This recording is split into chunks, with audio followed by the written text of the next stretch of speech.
أعوذ بالله من الشيطان الرجيم. بسم الله الرحمن الرحيم. وإذ أخذنا ميثاقكم لا تسفكون دماءكم ولا تخرجون أنفسكم من دياركم ثم أقررتم وأنتم تشهدون ثم أنتم هؤلاء تقتلون أنفسكم وتخرجون فريقا منكم من ديارهم تظاهرون عليهم بالإثم والعدوان وإن يأتوكم أسارى تفادوهم وهو محرم عليكم إخراجهم أفتؤمنون ببعض الكتاب وتكفرون ببعض فما جزاء من يفعل ذلك منكم إلا خزي في الحياة الدنيا ويوم القيامة يردون إلى أشد العذاب وما الله بغافل عما تعملون.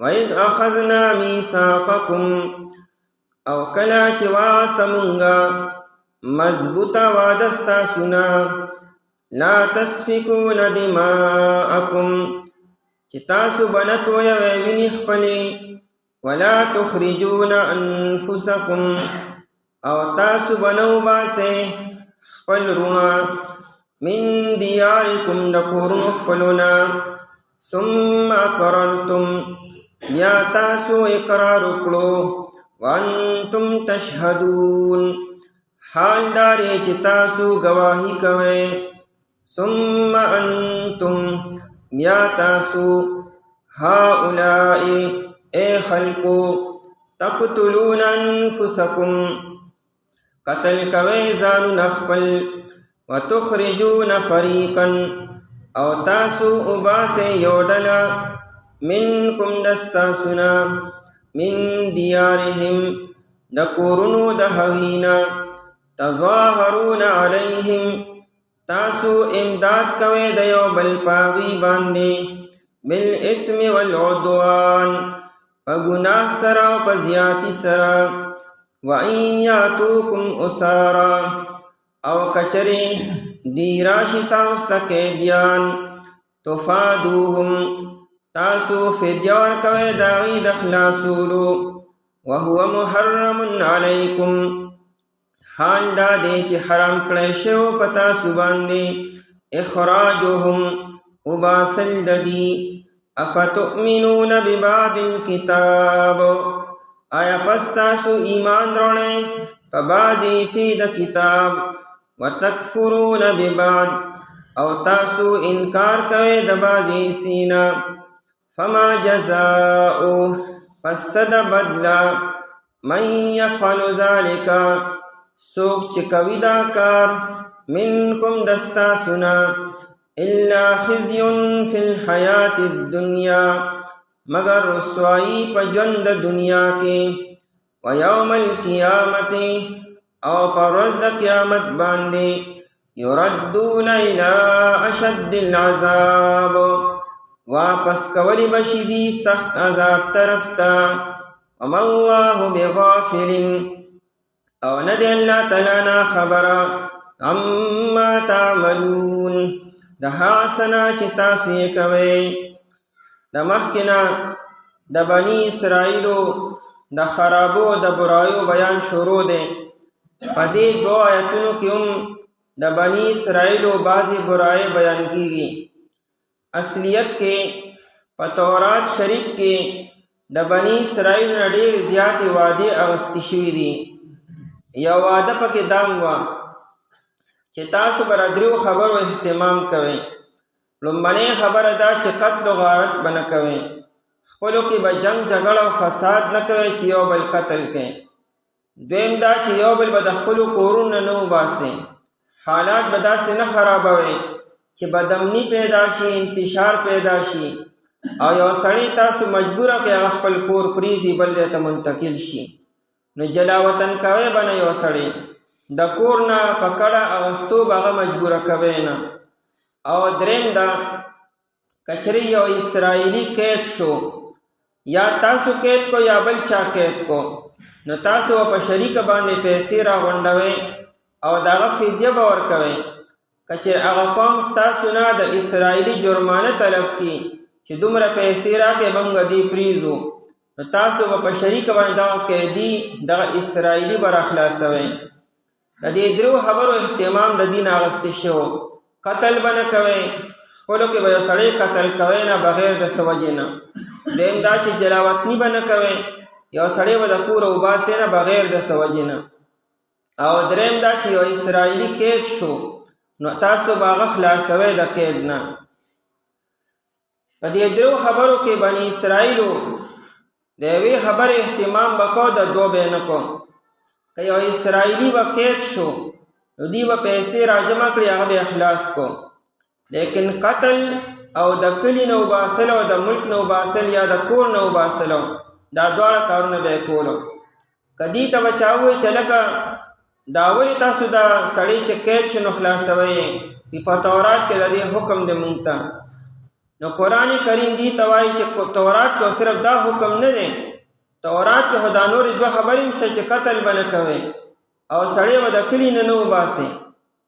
هغه دوه خبرې نه منئ او دا یو خبره تاسو منئ، نو گویا کې تاسو د تورات په یوه حصه عمل کوئ، په بل حصه باندې عمل نه کوئ.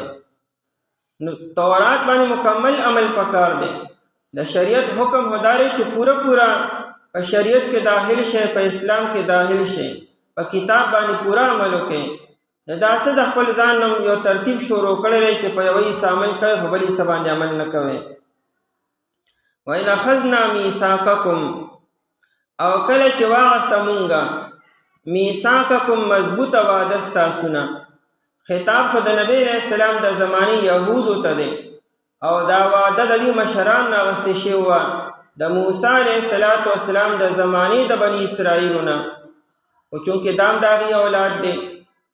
میثاقکم مضبوطه وعده ستاسو نه په تورات شریف کې د موسی علیه السلام په ژبه باندې. وعده څه وه ده؟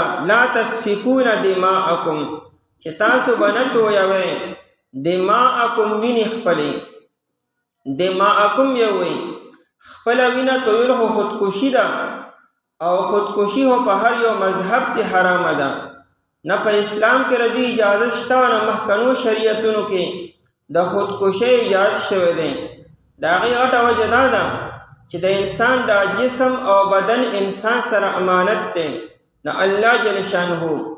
انسان د خپل ځان په خپل مالک نه دی، نه اختیارمند دی چې د خپل ځان سره سم کې نه به وکړي، نه دی د خپل ځان چاته بهلی شي او نه چاته هبه کولی شي او نه خپله وینه چاته حلالولی شي. دغه انسان سره امانت دی او دې امانت خیال ساتي. د ده نه به د نفس باره کې د بدن باره کې تپوس کېږي.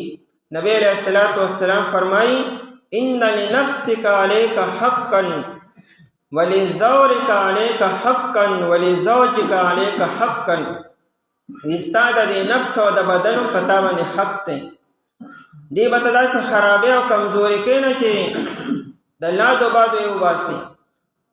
دومره شوګیره کول او دومره مجاهده کول او ځان په تکلیف کې اچول چې ځان مړ کې هلاکت ته وغورځئ، دا خودکشي را دنه به تپوس کېږي. دارنګې د میلمن په تا باندې حق دی او د بیبین په تا باندې حق دی. نبی رسول ان لنفسک علیک حقا، د انسان په دې نفس په تا باندې حق دی. عبدالله ابن عمر ابن العاص رضی الله عنهم د به روجې ډېرې نیسلې، ډېرې زیاتې روجې، مسلسل به روجې نیسلې او د شپې به قیام کو مسلسلو. نو نبی علیہ السلام ته خبر ورسېدو چې عبدالله خو داسې کی. نو نبی علیہ السلام دې راوغوښتو او دته یې دا ووایي چې ان لنفسک علیک حقا، چې ستا د جسم او د بدن په تا باندې حق دی. ته چې روزانه روجه نیسې، مسلسل روجې نیسې او د شپې مسلسل قیام کې، نو بدن خوب هم غواړي، بدن خوراک او څښاک هم غواړي، هغه دته نه میلاویږي. نو دا خو ته د خپل بدن سره زیاتې کې. نو بیا نبی علیہ السلام دته ووایي چې د داود علیہ السلام والا روجې نیسه. د داود علیه السلام به یو ورځ روژه وه یو ورځ به یې کوژه وه. دغه شان اهتمام کوه. داود علیه السلام به نیمه شپه اوده او بیا به 2 حصې ویښو او بیا به 1 حصه اوده. یعنې که چېرې شپه 6 ګنټې ده نو 3 ګنټې به یې خوب وکړو، بیا ورپسې 2 ګنټې به ویښو، په هغې کې به عبادت کو او بیا به 1 ګنټه اوده. او نبی علیه السلام به عام طور دغه شانتې معمول کو. نو خپل ځان خپلې وینې تویول دا خودکشي ده. نو دماءکم یې وایي، اصل کې حکم دا و چې بل مؤمن مسلمان به نه قتلی به، یعنې بني اسرائیلو کې به یو اسرائیلي به نه قتلی. په قرآن کریم دماءکم یې وایي. یو وجه دا ده چې تمام بني اسرائیل د یعقوب علیه السلام اولاد دی. تاسو خپلو کې رونه یې، نسب ستاسو یو دی او دین هم ستاسو یو دی. نو دینن او نسبن تاسو گویا کې یو خپل ځان یې. نو دماءکم خپل رور قتل کولو، یو بني اسرائیلی قتل کول دا داسې شوه چې گویا کې تا خپل ځان قتل کو. او یا دماءکم یا دی وجه نه وایي چې کله ته یو سړی قتل کې نو د قاتل نه به قصاص اغوستلی شي. نو د بل انسان قتل کول گویا کې دا د خپل ځان قتل کول شو. څنګه چې قرآن کریم وی چې تاسو له کافرانو مشرکانو د معبودانو ته کنځلې مه کوئ، هغوی به ستاسو خدای ته کنځل وکړي. نو د بل چا معبود ته کنځل کول د خپل معبود ته کنځل کول شو. فرمایي دماءکم وینې خپلې، یعنې دماء اخوانکم د خپل ورونو وینې به نه تویوئ. دویم حکم دا و ولا تخرجون انفسکم، او تاسو به نه وباسئ انفسکم ځانونه خپلو. انفسکم یې وایي مراد اخوانکم دی، خپل رونه به نه وباسئ من دیارکم د کورونو خپلونه. او قرآن کریم انفسکم وایي خپل رور او د خپل قبیلې او د خپل مذهب یو انسان د کور وباسل د خپل ځان وباسل شو. من دیارکم د کورونو خپلونه، یعنې جلاوطن کوئ به نه. د دې خو بلا طریقې دی. یو خدا چې یو سړی وچ زور باندې کوره وباسي، د لاسه یې ونیسي او بار یې وباسي. یو دام وباسل دي چې ته حالات دونه خراب کې، بدامني پیدا کې، انتشار پیدا کې، داسې کرتوتونه اختیارئ چې د هغې د وجې نه یو عزتدار انسان ته په دغه ځای کې وخت تېرول ګران شي. هغه په خپل عزت باندې، په خپل جان باندې، په خپل مال باندې او په خپل مذهب باندې یریږي. که دې دی کې سارېږم نو خرابېږم، دې دی نه به کډه والم. نو دام سبب یې ته ګرځېدلی. نو داسې حالات به نه جوړی په کلي کې او په محله کې او په قوم کې چې خلکو ته په کور کې اوسېدل ګران شي. دام گویا کې جلاوطن کول شو. لا تخرجون انفسکم، تاسو به نه وباسئ ځانونه خپل، یعنې خپل رونه من دیارکم د کورونو خپلونه. دې کې 2 خبرې ذکر شوې. درېیمه خبره په 2 آیت کې بیانېږي. درېیمه خبره دا وه چې که چېرې یو اسرائیلي قید شو نو تاسو به خلاصوئ، فدیه به ورکوئ. هغه خبر په 2 آیت کې ده.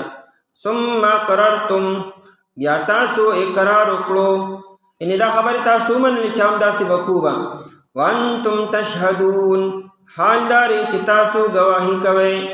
دا د نبی علیه السلام د زمانې بني اسرائیلو دا ګواهي کوله چې او زمونږ په کتاب کې دا 3 خبرې وې او زمونږ مشرانو دې خبرې اقرار کړو چې موږ به داسې کوو به. تشهدون یې وایي. په شهادت کې د قسم معنی پرتی. شهادت کې قسم ومي.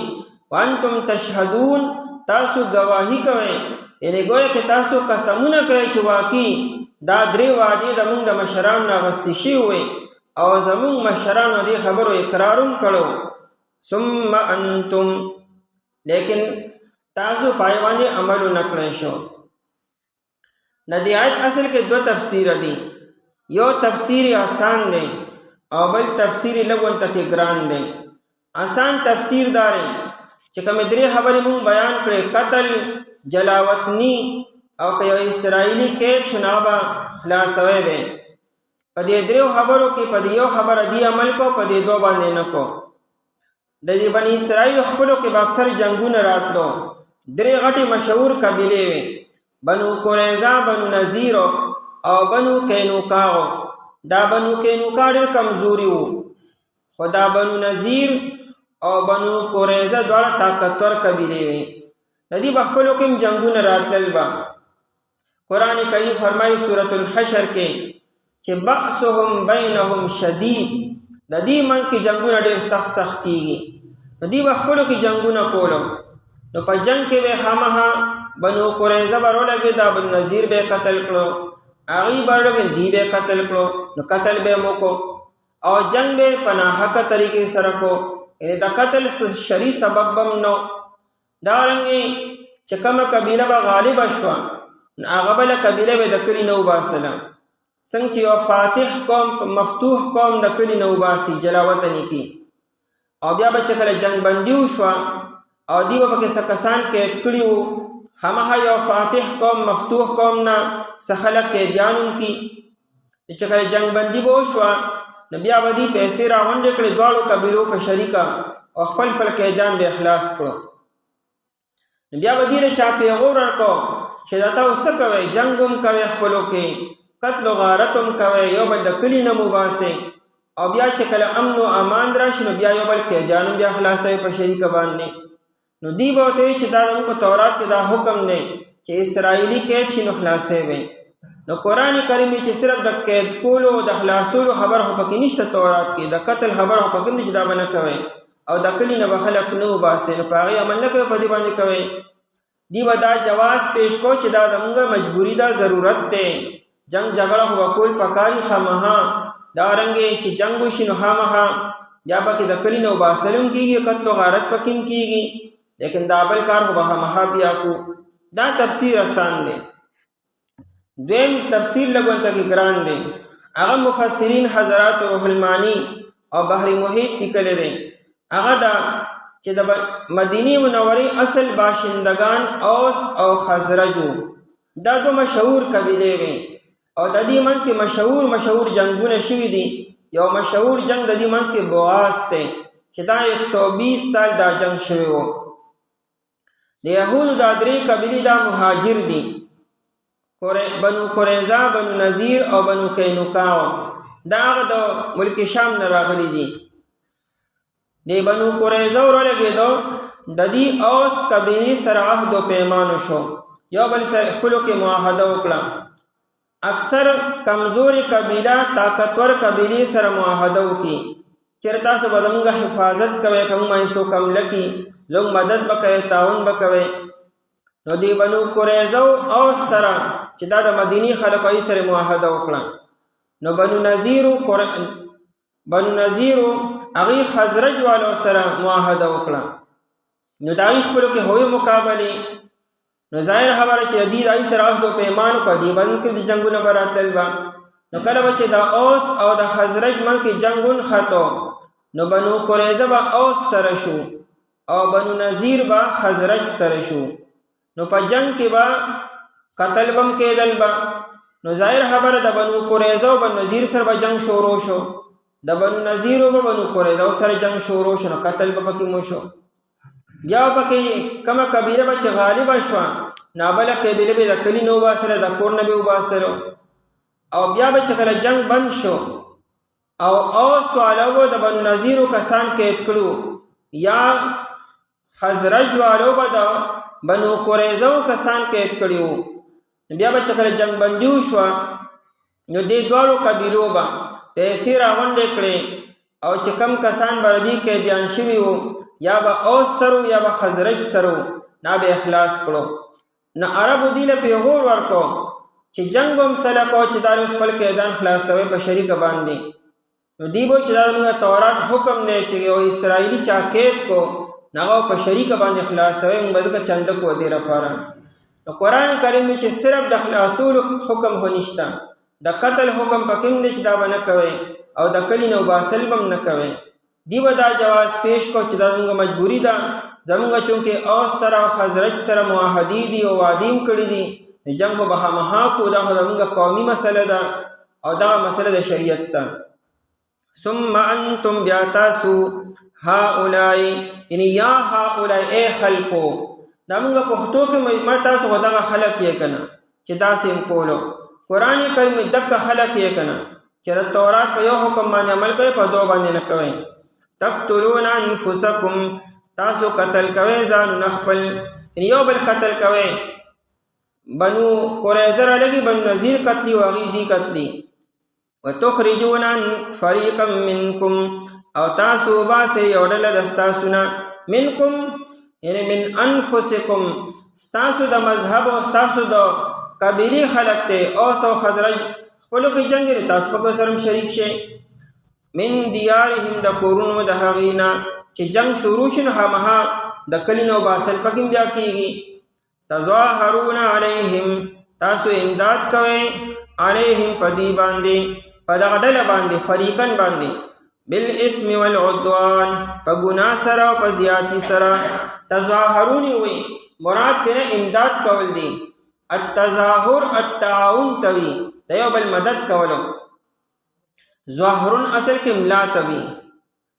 د ظهر ته ظهر ولی وي، د ماسپهین د ټیم ته ظهر وي، ځکه د انورم شاکی یا دا چې خلق نور طرف ته شاکی ځکه ته ظهر وي.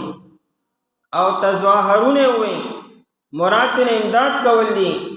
اصل کې دا خلق گویا کہ یو بل طرف ته ملا کی، د یو بل مدد کول د پاره یو بل ته ملا کول، یعنی یو بل ټیک ور کولو، یو بل تقویت ور کولو.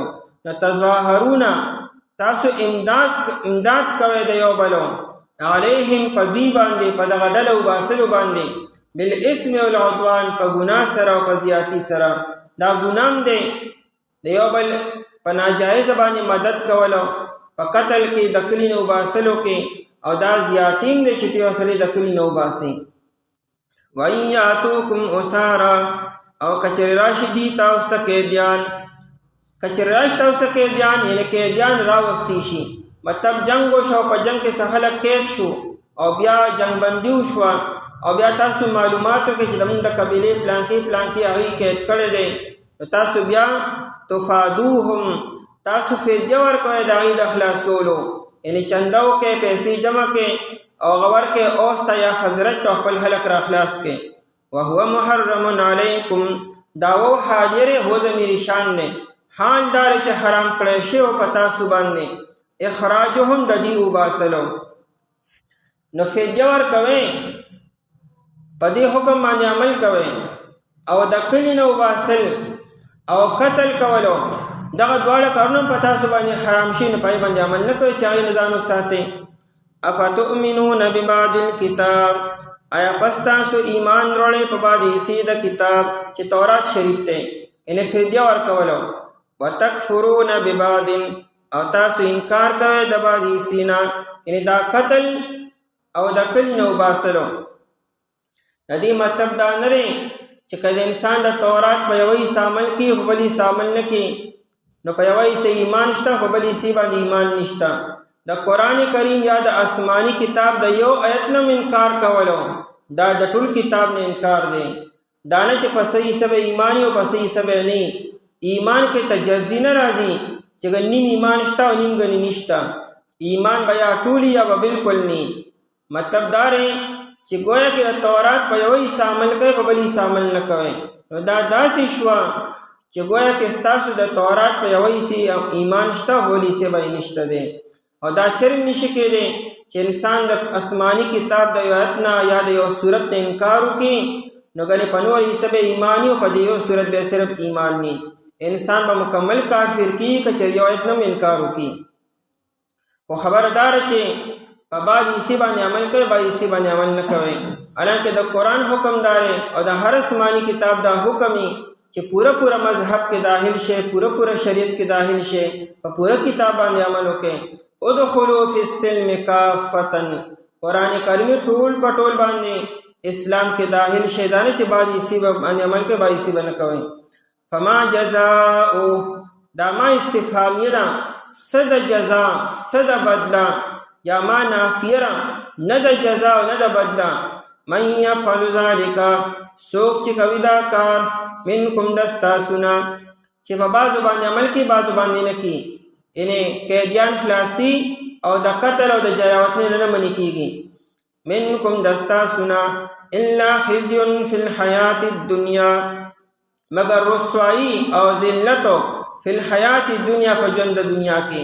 پدی با اللہ تعالی خامخا ذلت او رسوائی مسلط کی با او پدی بنی اسرائیل مسلط مشوا د نبی علیہ الصلوۃ والسلام په زمانه کې د بنو قریظه جوانان قتل شو، نوجوانان او زنانا او ماشومان یې قیدیان شو.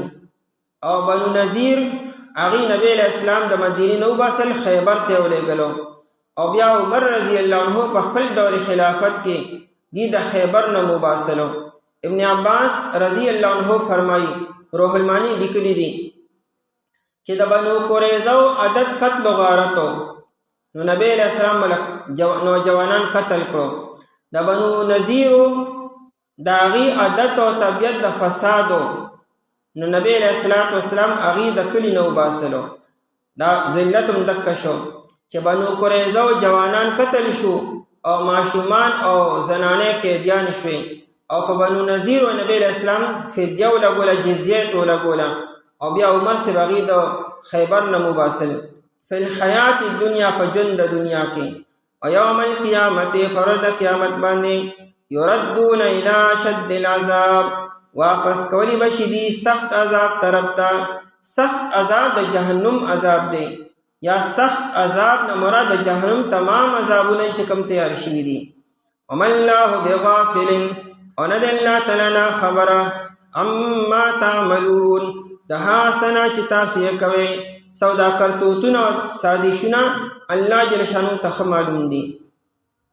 او کله چې واسه مونږه مضبوطه واده ستاسو نه تاسو بنتو یې ویني خپلې او نه به وباسي تاسو ځانونه خپل د کورونه خپلونه بیا تاسو اقرار وکړو حال دا چې تاسو گواهی کوئ بیا تاسو یې خلکو قتل کوئ ځانونه خپل او باسي تاسو یو ډله ستاسو نه د کورونو خپلونه تاسو امداد کوئ په هغې باندې په ګناه سره او په زیاتي کولو سره. کچر راشد دی تاسو ته قیدیان تاسو فدیه ورکوئ د هغې په خلاصولو کې حال دا چې حرام کړی شوی په تاسو باندې ایستل لدي. آیا پس تاسو ایمان وروړئ په بعد حصې د کتاب او تاسو انکار کوئ د بعد حصې نه پس څه د سزا څه د بدله د هغه چا چې کوي دا کار د ستاسو نه مګر رسوایي په ژوند د دنیا کې او په ورځ د قیامت باندې دی به واپس کولی شي سخت عذاب طرف ته او نه د الله تعالی نه خبره ده هغه څه نه چې تاسو یې کوئ. بسم الله الرحمن الرحیم أولئك الذين اشتروا الحياة الدنيا بالآخرة فلا يخفف عنهم العذاب ولا هم ينصرون. ولقد آتينا موسى الكتاب وقفينا من بعده بالرسل وآتينا عيسى ابن مريم البينات وأيدناه بروح القدس أفكلما جاءكم رسول بما لا تهوى أنفسكم استكبرتم ففريقا كذبتم وفريقا تقتلون. أولئك الذين اشتروا دا آکسان دی چې دی واغستو الحیات الدنیا ژوند دنیا بالآخرة فمقابل الآخرت کی فلا يخفف عنهم العذاب پس نبشی سپکولی د دین عذاب ولا هم ينصرون او نبا د دی امداد کولی شي. ولقد آتینا موسی الكتاب او یقینا ورکړو مونږه موسی علیہ السلام ته کتاب وقفینا او پرلپسې لیږلیو مونږه من بعده رستو ددنا من رسل پیغمبران وآتینا عیسی ابن مریم او ورکړو مونږه عیسی علیہ السلام ته چې زوی د مریم بیبي دی البینات واضح معجزی وَأَيَّدْنَاهُ او مضبوط کړو مونږه دلرا بروح القدس پروح پاکیزه سره. افکلما جاءکم آیا پس هر کله چراغ تاسو ته رسول یا پیغمبر بما پا حکم سرا لا تهوا انفسکم چی نخوحولو زلنستاسو استکبرتم تکبر اکلو تاسو ففریقا کذبتم پس یو ڈلی لرا تاسو دروجن اگنلا وفریقا تقتلون او یو ڈلی لرا تاسو قتل کوئے نمخکنا د بنی اسرائیلو مذمتنا او داغی برائی بیانیگی په مختلفو طریقو سره چې تاسو په تورات شریف کې کم لوز کم عهد کړو غم مات کړو داغی اهتمام او پابندی مونه کړی شوه تاسو په تورات شریف په بعضو احکاماتو باندې عمل کو بعضو باندې نه کولو مخالفتونه بار بار تاسو کوئ او کړیم دي دلتم د بنی اسرائیلو سه مذمتونه بیانیږي چې مونږ تاسو ته په زرګونو پیغمبران درلیږلي دي لومبني نبی موسی علیه السلام او آخرانی نبی حضرت عیسی علیه السلام جلیل القدر انبیاء کرام په تاسو کې راغلي دي او د دې منځ کې ګڼ پیغمبرانو او هر یو نبی چې داسې یو شریعت او داسې یو حکم راوړی دی چې هغه ستاسو خواهشاتو نه خلاف به نو پکار خدای چې تاسو خپل خواهشات پرېښودې وي او د پیغمبر اتباع کړی وي او د پیغمبر خبره منلې وي نو تاسو الټه پیغمبر ته دروغجن وي خپل خواهشات هم پرې نه ښودو بلکې د پیغمبر تکذیب هم وکړو او په کم پیغمبر چې ستاسو طاقت او وس ورسېدو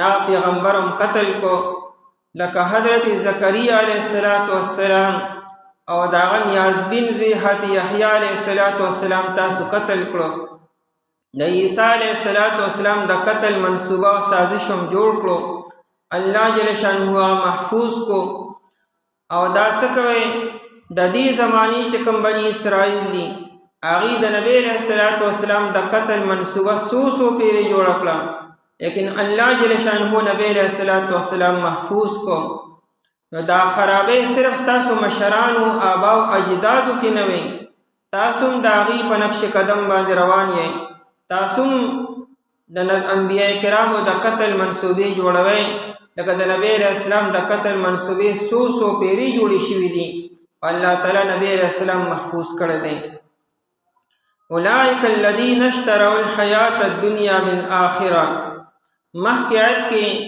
د دې بنی اسرائیلو بیانو شو چې تاسو کمی درې وعدې د ناغستې شوي وي نو د هغې تاسو مخالفت وکړو چې قتل به نه کوئ جلا وطني به نه کوئ او یو اسرائیلي که چېرې قید شو نو هغه به خلاصوئ نو اسرائیلي خو به هم خلاصولو فدیه به ورکوله خو د قتل نه او د جلا وطنۍ نه منع کېدی نو تاسو سره تورات په بعضې حصه باندې عمل کوئ بعضې باندې نه کوئ دا خو داسې شوه چې گویا که ستاسو تورات په یو حصه باندې ایمان شته او په یو حصه ایمان نشته دی نو قرآن کریم وایي چې دی ته دې لپاره رسوایي ده په دنیا کې مو او په آخرت کې مو او دی به سخت عذاب طرف ته واپس کولی شي او بوتللی به شي وی دا ولې ځکه چې اولئک الذین اشتروا الحیات الدنیا دا هغه خلق دی اشتروا الحیات الدنیا چې دی واغستو ژوند د دنیا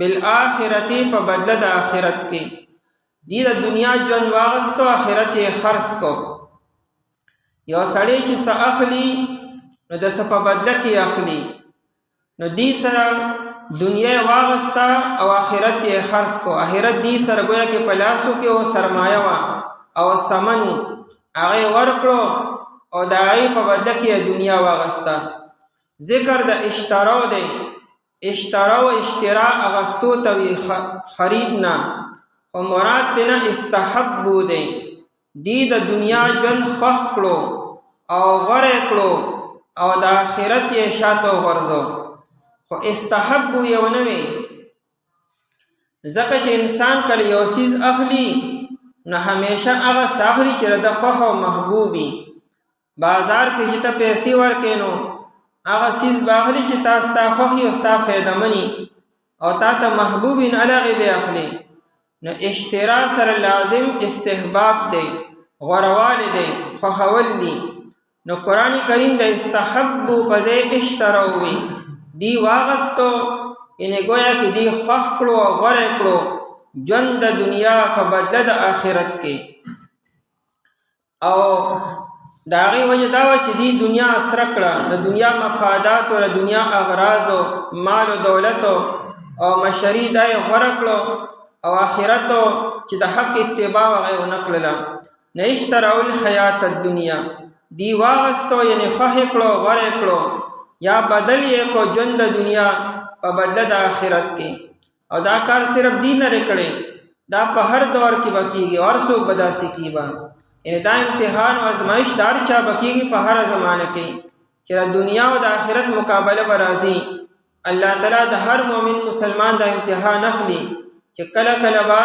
د دنیا او د آخرت مقابله راځي الله جل شانه ګوري چې انسان دنیا سره کې او کنه آخرت سره کې کنز العمال کې روایت 14 جلد کې حضرت علی رضی الله تعالی عنہ چې کله وهل شو نو دې صرف 3 ورځې ژوند دی بیا وفات شو چې کله علی رضی الله عنہ په ځان باندې پوه شو چې بچ نه پاتې کېږم نو حسنین حضرات راغختل حضرت حسن رضی الله عنه حضرت حسین رضی الله عنه او دې ته ډیرو غد وصیت کړل او نصیحت کړل کنز العمال تقریبا 4-5 صفو کې هغه وګد روایت را نقل کړي چې کوم نصیحتونه علی رضی الله عنه د دوړو حضراتو تکړی دي خو آی کې یو وصیت وته دام کړو چې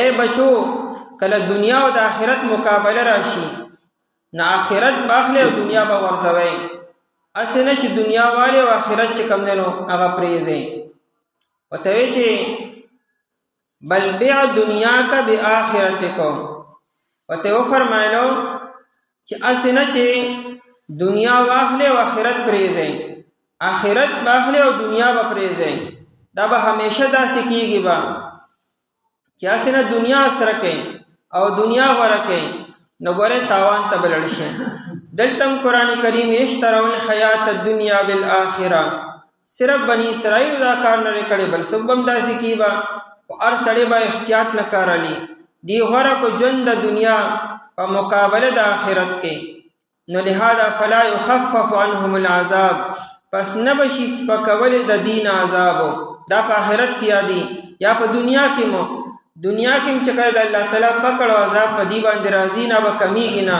او په آخرت کې نه بشي سپکول د دین عذاب ولا هم ينصرون او نه به دی امداد کولی شي په خپل دفاع باندې شي کولی او د دې له بل څوک مدد نشي کولی که پورا قوم او قبیله او خاندان را جمع شي نو څوک بر دی امدادونه کوي دی خو په دې اثر باندې چې موږ د انبیاء کرام علیهم السلام اولاد یو هغه به زموږ مدد کوي او زموږ شفاعت وکړي او موږ به خلاصي نو قران کریم ته ولا هم ينصرون د دې باندې امداد نشي کېدلی نه به انبیاء کرام مدد کولی شي نه بل څوک ولقد آتینا او یقینا ورکړو موږ موسی علیہ السلام ته کتاب موسی علیہ السلام ته الله جل شانو کتاب چې مراد نه تورات شریف ته د تورات شریف یونم الکتاب نه کتاب به معنا لیکل شوی تورات ته الکتاب ځکوي چې دام لیکل شوی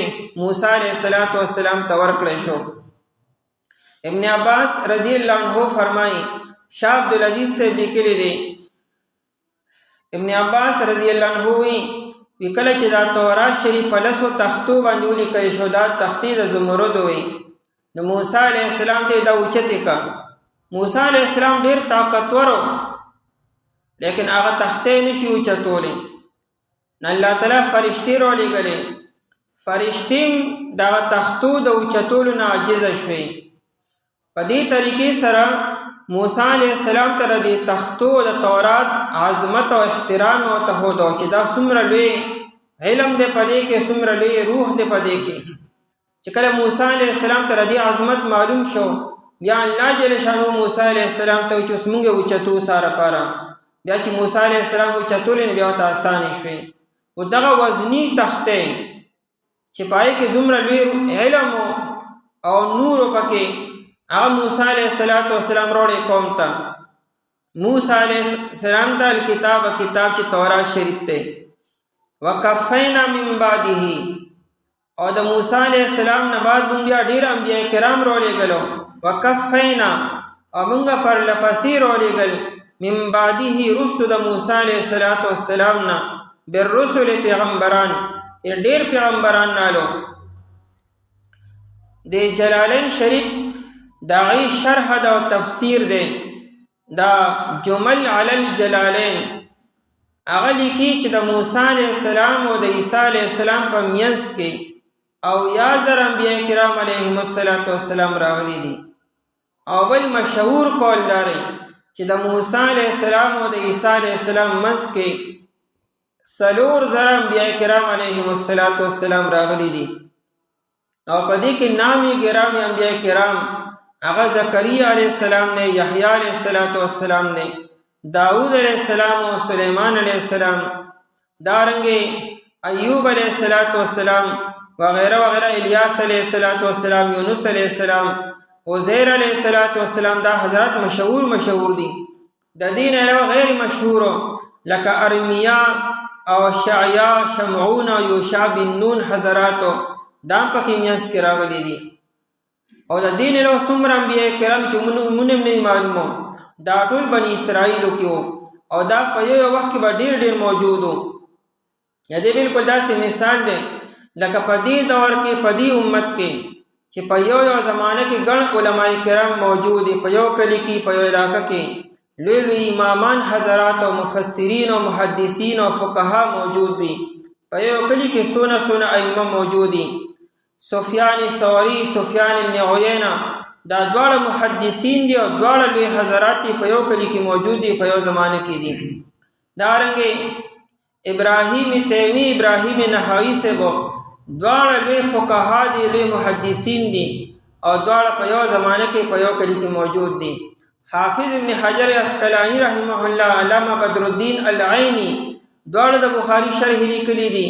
حافظ ابن حجر عسقلانی د بخاری 25 جلد کې فتح الباری شرح لیکلی ده او په دغه وخت کې او دواړه په یو علاقه کې دي. علامه بدر الدین العینی هغه د بخاری شرح لیکي عمدۃ القاری 25 جلد کې. دواړه په یو کلی کې په یو علاقه کې په یو ټیم کې په یو ځای د بخاری شرح لیکي او دواړه الله اکبر اسمان ستوري دي. داسې په زرګونو مثالونه دي چې په یو کلی کې په یو ټیم کې لوی فقها او لوی محدثین موجود دي. دغه رنګ به بنی اسرائیلو کې په یو علاقه کې په یو کلی کې به 100 انبیاء کرام علیهم السلام به موجود او دا ټول د موسی علیه السلام په شریعت باندې وو. کتاب هم دغه تورات شریفو دی. انبیاء کرام علیهم السلام به د تورات تبلیغ خلکو تکو. اصل کې چې په یو کتاب باندې لږه زمانه تیر شي نو خامخا په یو علاقه کې او په ملک او په مذهب کې څه بدعات شروع شي، نوې خبرې پکې شروع شي. نبی دې لپاره راځي چې کم اصل دین وي، اصل شریعت وي، اصل احکامات وي، هغه خلکو ته واضح کړي او چې کم بدعات او رسومات او رواجونه وغیرہ پکې راغلي وي هغه خلکو ته لري کې چې دا رواجونه، دا رسومات او بدعات دي او دا د شریعت احکامات دي. بنی اسرائیلو کې دا مسلې چونکې ډېرې وي نو الله تعالی انبیاء کرام علیهم السلام ډېر را لېږلو چې د تورات اصل مضامین او اصل احکامات امت ته واضح کړي. نو انبیاء کرام به دغه کار کو. عیسی علیه السلام چې کله راغی نو هغه تورات شریف منسوخ کړو او د تورات شریف ډېر احکامات منسوخ کړو. هغه الله جل شانه ځان مستقل یو شریعت ورکو او مستقل کتاب انجیل شریف ورکو. په دې سره دا یهود عیسی علیه السلام نه مخالف شو چې تا موږ کتاب منسوخ کو چې زرګونو کالونه را روانو او په زرګونو انبیاء کرام علیهم السلام پای باندې راغلي دي او ته لګیای دا کتاب منسوخ کړي. حالانکه خدای الله تعالی نبی او د خپل ځان نه دا خبرې نه کولې. هغه د الله جل شانو طرف نه دغه حکم چې و دیو کې لیټیسټ کتاب هغه انجیل شریف ته او تورات شریف منسوخ شو پکار خدا چې دی اتباع کړی د عیسی علیه السلام دی مخالفت شروع کو. فرمای وکفینا او پر لپسی ولېږل مونږه. کفینا د کفا نه دی. کفا په عربی کې د سټ دی پټې ته ویل کېږي. دا سټ دا ویښته چې دي کوم دی کې د کپرې دا ویښته ختمیږي نو دې ته کفا ویل کېږي. نو کفینا چا پسې رستو را لېږلو یو بل پسې را لېږلو. وکفینا او مونږه پر لپسې را لېږل من بعده رستو د موسی علیه السلام نه بالرسل پیغمبرانو او ډیر پیغمبرانو را لېږل. وآتینا ورکړو مونږه عیسی علیه السلام ته ابن مریم چې زوی د مریم دی. عیسی علیه السلام ابن مریم زوی د مریم دی. عیسی دا د عبرانی ژبې لفظ دی او دا اصل کې الیشوع او شین سره چې عربی ته کله عیسی کنورټ شو او را نقل شو نو هغه شین په سین سره بدل شو نو عیسی ته جوړ شو او معنی د مبارک راځي. عیسی علیه السلام ډیر مبارک او ابن مریم هم د عبرانی ژبې لفظ دی په معنا د خدمت گزاری سره. عیسی علیه السلام د مریم بیبي زوی دی.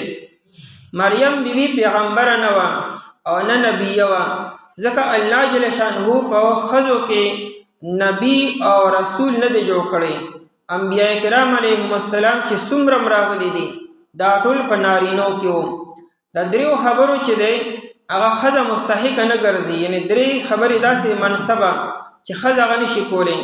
یو نبوت دی، دویم خلافت دی او دریم امامت دی. نبوت خلافت او امامت دا د ښځې منصب نه دی. ښځه نبی نشي جوړېدی او ښځه خلیفه هم نشي جوړېدی او ښځه امام هم نشي جوړېدی، امامت نشي کولی. کومه ښځه چې امامه شوه او سړي ورپسې مونځ وکړو د دې سړي مونځ د سره ډو شوی نه دی. نو دارنګې ښځه امام هم نشي جوړېدی بلکې ښځه خو د ښځو امامت هم نشي کولی. نه په نوافلو کې کولی شي، نه په فرایضو کې کولی شي، نه په واجباتو کې کولی شي. ښځه مونځ کې امامت مطلقاً نشي کولی. زمونږ د هدایت دا معتبره مسله ده چې جماعت النساء مکروه، دا مکروه تحریمی ده. به هر حال په ښځو کې زنانو کې نبیه او رسول الله نه جوړ شوی. نو مریم بیبي او پاک دامن بیبي وه، خدمتګزار وه د بیت المقدس. دا د عیسی علیه السلام مور ده. عیسی علیه السلام سره مریم بیبي ذکر کیږي. د هغې یوه وجه دا ده چې چونکې عیسی علیه السلام ته خلکو نسبت د الله تعالی د زوی کړي، دا د الله تعالی زوی دی. څوک دا الله تعالی د بذات خود د قرآن کریم سره مریم بیبي ذکر کوي چې دا خو د مریم بیبي زوی دی. نو څنګه د الله تعالی زوی شو؟ دکه چې د اولاد او د مور او پلار جنس یو وي. نو عیسی علیه السلام انسان دی. الله جل شانه نعوذ بالله سے انسان خو نه چې عیسی علیه السلام د الله تعالی نه پیدا شوی دی. دا خو د مریم بیبي زوی دی. عیسی ابن مریم، عیسی علیه السلام چې زوی د مریم بیبي دی. البینات واضحه معجزې، موږ عیسی علیه السلام ته واضحه دلایل او معجزې ورکړې وې چې دا ذکر په درېمه سپاره کې را روان دی او وروستو ځای په ځای را روان دی چې هغه د مړو ژوندي کول دي، مادرزاد ړوندو هغه له صحت ورکولو، برګې مرض ښه کولو او کورونو کې به چې چا ذخیراندازي کوله عیسی علیه السلام به د خبرونه ورکول چې تاسو کور کې دا دي، ستاسو کور کې دا دي. دې ټولو ذکر درېمه سپاره سوره آل عمران کې را روان دی. البینات واضحه معجزې او دلایلو. د عیسی علیه السلام معجزې دا د موسی علیه السلام د معجزو نه کمې نه دي بلکې اینه یو قسم سیوا دي. وایدناه او مضبوط کړو موږ عیسی علیه السلام لرا بروح القدس، په روح پاکیزه سره. روح القدس، روح پاکیزه، دا اضافت د صفت موصوف خلطه عبارت اصل کې داسې الروح المقدس، هغه روح چې پاکیزه ری. روح القدس نه مراد څه شی دی؟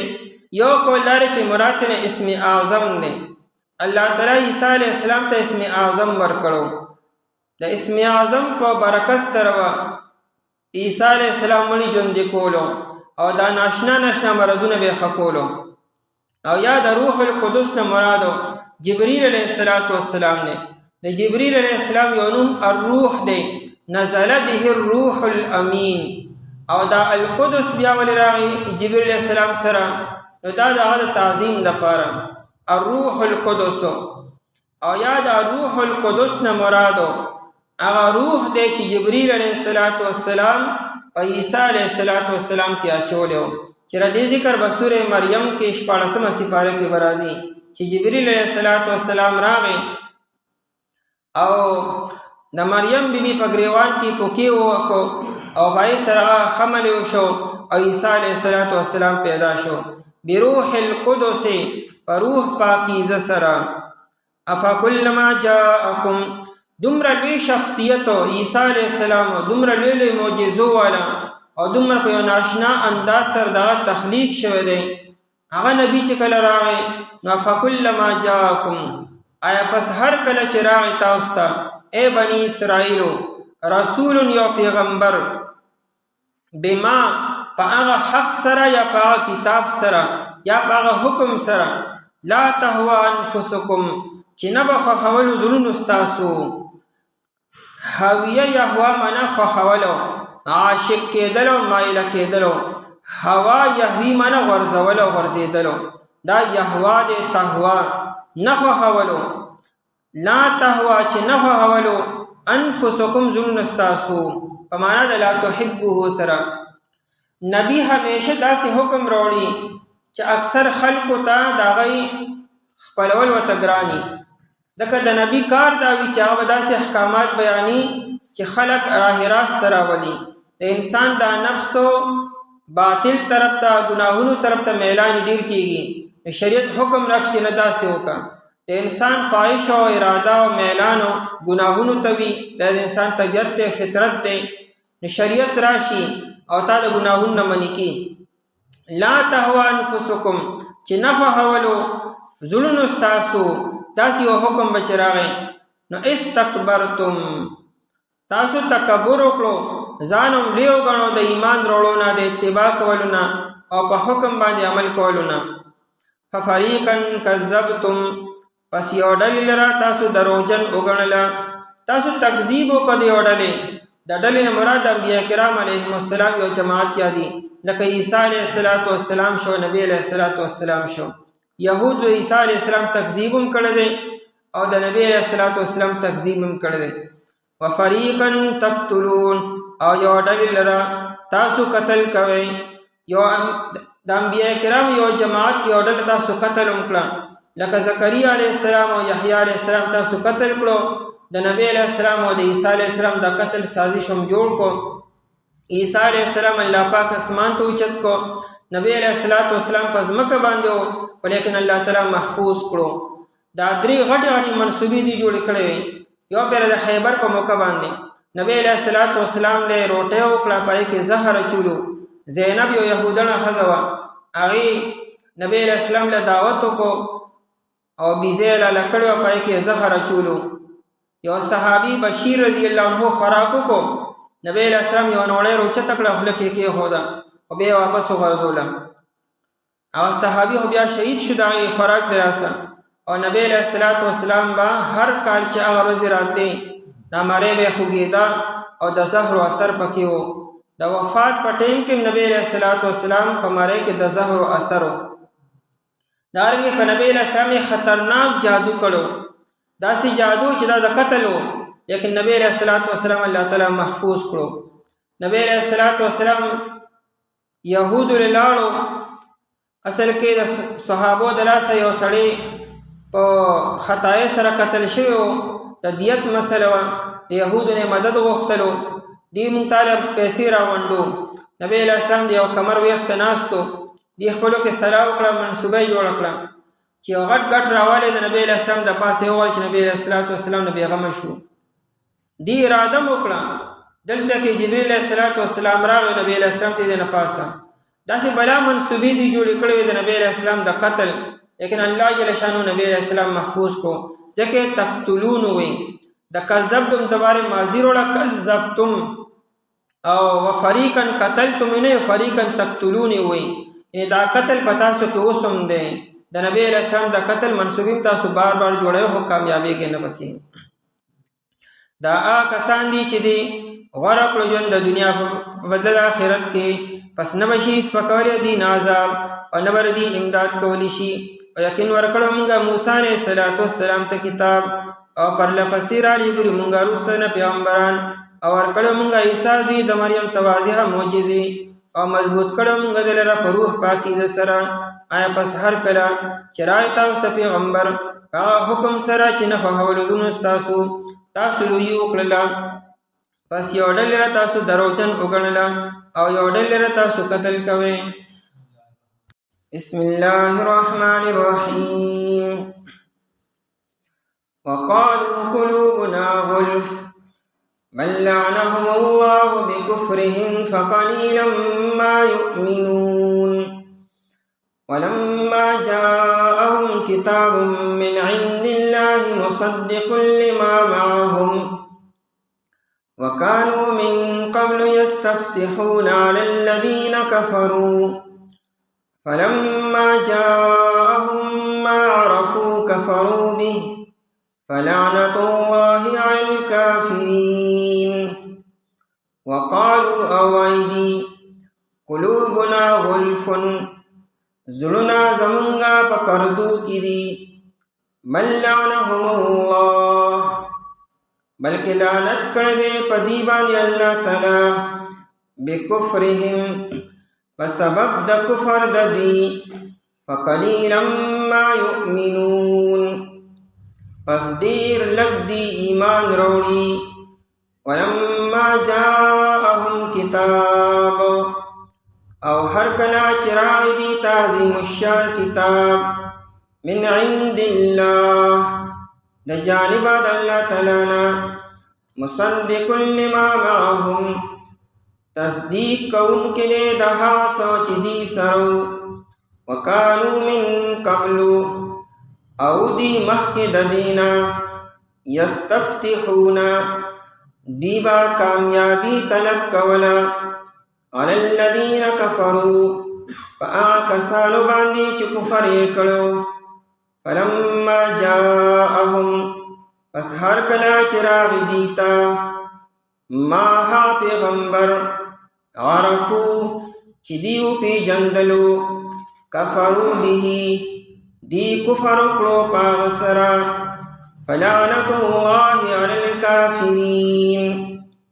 پس لعنت اللہ تعالی دے پا کافرانو باندے دا بنی اسرائیلو برائے مذمتنا بیانی گئی پا دے دو آیتنو کم داغی تعصب عناد او حسد بیانی گئی دی نبی علیہ السلام توئے چی پا ہونگا دی ستا تعلیمات و ستا دا وحی او دا ستا دا تبلیغ مانی اثر نکی ذکر چی مونگ سر اخپل تورات علم موجود دے او مونگ سر تورات شریف دے نو مونگا مستغنی استاد کتاب و استاد وحینا قرآن کریم پریبان دی رد کی چی اللہ تعالی لعنت کرے پتا سبان دے ستاسو دا کفر دا وجنا و دا بار بار دا نافرمانو دا وجنا اللہ جل شانو تاسو دا خپل رحمت ندری کریے نبی علیہ السلام رحمت تستاسو رپارا و تاسو نا قدری اکڑا نا شکری مکڑا نا اللہ جل شانو تاسو نا خپل رحمت واغستو نا تاسو دا سی قسم خبری کوئی وقالو قلوبنا غلفن وقالو دیوئی داویون کی سوکو نا عام طور مفسرین حضرات وی کہ دا نبی علیہ السلام دا زمانی یہودو وقالو القائلون الموجودون فی عصر النبی صلی اللہ علیہ وسلم دا نبی علیہ السلام پر زمانہ کے کہ کم یہود آباد و غید آویدو قلوبنا غلفن دادی نبی علیہ السلام توئی یا صحابہ کرام رضی اللہ تعالیٰ عنہم تا چی زمونگا دا ظلونا پا پردو کی دی قلوبنا ظلونا زمونگا غلفن پا پردو کی دی غلفن جمع دا اغلف دا او یا دا جمع د غلاف ته هر هغه څیز چې هغه په پرده کې یا په لفافه کې بند دي نه هغې ته غلف او اغلف ویل کېږي. نو زړونه خو د هر چا په پردو کې دي، د چا زړه مخامخ نه دی، د هر چا زړه چې دی د هر انسانو بلکې د هر یو حیوانو هغه زړه چې دی پردو کې دی او په سینه کې بند دی، د چا زړه مخامخ نه دی. اصل کې دا دی کنایه کوله د دې نه چې لکه څنګه یو څیز د څلورو طرفونو نه بند دي او هغې ته څه لاره نه وي د تلو، نو دقه رنګې زمونږ دا زړونه هغه بند دي د هر طرف نه. ان ستا دا تبلیغ او ستا دا وحي او دا ته چې مونږ ته کوم تعلیمات بیانې دا زمونږ زړونو ته نه کوزېږي. او مقصد د دې دا و چې مونږ سره خپل علم شته دی، خپل کتاب مونږ سره شته دی، مونږ برابر یو او مونږ مستغني یو، مونږ خود کفیل یو، مونږ ستا د وحي مونږ ته ضرورت نشته دی. تورات شریف مونږ سره دی، د موسی علیه السلام شریعت مونږ سره دی. نو د دغې نه دي تعبیر په قلوبنا غلف سره وکړو چې مونږ تږي نه یو، مونږ حاجتمند هم نه یو ستا کتاب ته او ستا د وحي ته. نو قلوبنا غلف زمونږ زړونه په پردو کې دي. او که چېرې د آیت مونږ داسې ولګو چې د مخکې آیت سره ربط پیدا کړو. په مخکې آیت کې تېر شو ففریقا کذبتم وفریقا تقتلون، یو ډله تاسو دروغجن وګڼله او یو ډله قتل کوله، او د ډلې نه مراد انبیاء کرام علیهم السلام دي. اصل کې یو نبی به چې راغی هغه به داسې احکامات بیان کړو چې هغه به د دې د خواهش نه خلاف و، نو دوی به د هغه نبي نه انکار وکړو او د هغه تکذیب به وکړو او سازش به جوړ کړو، یا خو به بدنام کو او یا به کوس به پرې وموند نو قتل به یې کړو. نو که دې ته به چا وایي چې دا ولې داسې کوئ، د نبي تکذیب ولې کوئ، د نبي نه انکار ولې کوئ، دا نبي ولې قتل کوئ، نو دوی وایي قلوبنا غلف، زمونږ زړونه په پردو کې دي. یعنې دا نبي زمونږ په معیار باندې برابر ونه ختو، مونږ د تصدیق نه کړو د سره نه، مونږ دې منو نه سره، زمونږ په معیار باندې ډېر سره برابر نه دی. زمونږ زړونه د ده تعلیماتو نه او د ده وحي نه او د احکاماتو نه په پردو کې دي. وقالو قلوبنا غلف، او وایي دي چې زړونه زمونږ غلف په پردو کې دي. بل لعنهم الله، دا بل چې دی رد دی اصل کې قرآن کریم، ردا لما قالوه، دی خو زمونږ زړونه په پردو کې دي. قرآن کریم وی نه، الله تعالی ستاسو د کفر او د انکار د وجې نه او د تکذیب د وجې نه ستاسو نه الله تعالی استعداد اغوستی دی د حق د قبلولو، د حق د پیژندلو. نبی ته ګورئ، د نبی اورئ او د نبی معجزات وینئ او د نبی حقانیت هم وینئ، خو بیا راته هغه حق نه ښکاري، ځکه چې الله تعالی ستاسو نه لیاقت او استعداد اغوستی دی. ستاسو مثال د هغه بیمار انسان دی چې د خولې ذایقه خرابه شوې ده، د هغه په خوله باندې خوږ او تریخ دواړه یو شانتې لګي. دارنګې تاسو هم یو عام انسان او یو نبي راته عام یو شان ښکاري. بل لعنهم الله، بلکې لعنت کړی دی په دې باندې الله تعالی بکفرهم، په سبب د کفر د دي. او د لعنت نه مراد د رحمت نه لرې کېدل دي. خدا نه چې الله تعالی په د سر نه لعنت وکړو، نه، لومبې دی کفر وکړو، ناشکري وکړه، ناقدري وکړه، د پیغمبر تکذیب وکړو او جان بوجھ کړی وکړو او د هغې باوجود د سمجھدارۍ نه نو الله تعالی پې عذاب راوستو، عذاب د لعنتو په دې باندې مسلط کو، خو ځکه دې ته نبي نه ښکاري. بل لعنهم الله بکفرهم، بلکې لعنت کړی دی په دې باندې الله تعالی په سبب د کفر د دي. نو فقلیلا ما یؤمنون، پس ډیر لږ دی ایمان نوړي. قلیلا ما نکره داسې مو او دا ما زائده ده او په دې قلت کې تاکید پیدا کو، لږ اسم لږ دی، خو چې دا ما ورسره راغله نو ډیر لږو، پس ډیر لږ دی ایمان نوړي. یعنې د نبي کومه خبره چې ردی زړه ته پرېوته او ردی د منشا مطابق نه خو مني، خو اکثر خبرې نه مني. او فقلیلا ما یؤمنون، پس ډیر لږ دی ایمان نوړي، یعنی په لږو خبرو باندې ایمان نوړي او د ډیرو خبرو نه انکار کوي. یا فقلیلا ما یؤمنون فزمانا قلیلا یؤمنون، ډیره لږه زمانه دی ایمان نوړي، لږ سات دپاره، خو بیا هغه خپل خواهشات پې غالب شي، خپلو مشرانو پسې روان شي، نو بیا انکار وکړي. یا فقلیلا ما یؤمنون، ډیر لږ کسان په دې کې ایمان نوړي او اکثر پکې نه وروړي. عبدالله ابن سلام رضی الله تعالی عنہ وغیرہ حضراتو ایمان وروړو، خدا د دې مثال خو په وړو کې د مالګې دی، اکثریت ایمان رونړو. نبی علیہ الصلوۃ والسلام ارشاد فرمایا، مسند احمد کے روایت تے ابو سعید خدری رضی اللہ عنہ فرمائی کہ نبی علیہ السلام فرمائیں القلوب اربعۃ، زړونه څلور قسمه دي. مونږه تاسو دې حدیث ته لږ وګورو چې زمونږه زړه په کم یو کې دی. زړونه چې دا په څلور قسمه باندې دي. نبی علیہ السلام فرمایي فقلب اجرد، یو قلب هغه زړه دی چې خالی دی، اجرد خالی، چې آئے کې کفر او شرک او نفاق او خیری پکې نشته دی.